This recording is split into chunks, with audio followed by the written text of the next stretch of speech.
আসসালামু আলাইকুম রহমতুল্লাহ। প্রিয় দর্শক, আজকে আমরা কথা বলবো সৌদি আরবের রুট ক্লিনার, যেগুলো রুট ক্লিনার বলে। আল ফাহাদ কোম্পানিতে নতুন যারা আসবেন তাদের নিয়ে বিস্তারিত একটু কথা বলবো।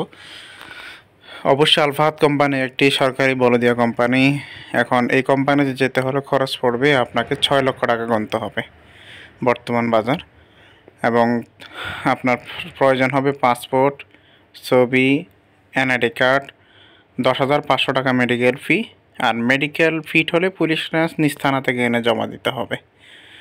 মেডিকেলে কোনো সমস্যা থাকলে অবশ্যই যোগাযোগ করবেন আমাদের সাথে, এবং আপনার পুলিশ ক্লিয়ারেন্সের মামলা থাকলে তাও যোগাযোগ করবেন। দেন আমাদের ফাইলে কখনো অগ্রিম টাকা নেওয়া হয় না সৌদি আরবের, আপনারা জানেন। মেডিকেল ফিট হলে পুলিশ ক্লিয়ারেন্স নিজ থানা থেকে জমা দেওয়ার পর আমরা মুফা করব, অনলাইন করব। মুফা হলো কি, আগে ছিল স্টিকার ভিসা, বর্তমানে ইলেকট্রনিক ই ভিসা, অনলাইন ভিসা।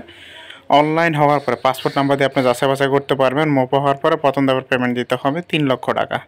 প্রথম ধাপের পেমেন্ট থেকে শুরু করে 35 থেকে 40 দিন লাগে ফ্লাইট হতে। দ্বিতীয় ধাপের পেমেন্ট দেবেন এম্বাসি ফিঙ্গারপ্রিন্ট করার পরে 2 লক্ষ, বাকিটা ফ্লাইটে পূর্বে সম্পূর্ণ ক্লিয়ার করতে হবে। এই হলো টোটাল প্রসেস সিস্টেম। যারা যাবেন আল ফাহাদ কোম্পানিতে রোড ক্লিনারে, তারা দ্রুত যোগাযোগ করেন। আল্লাহ হাফেজ।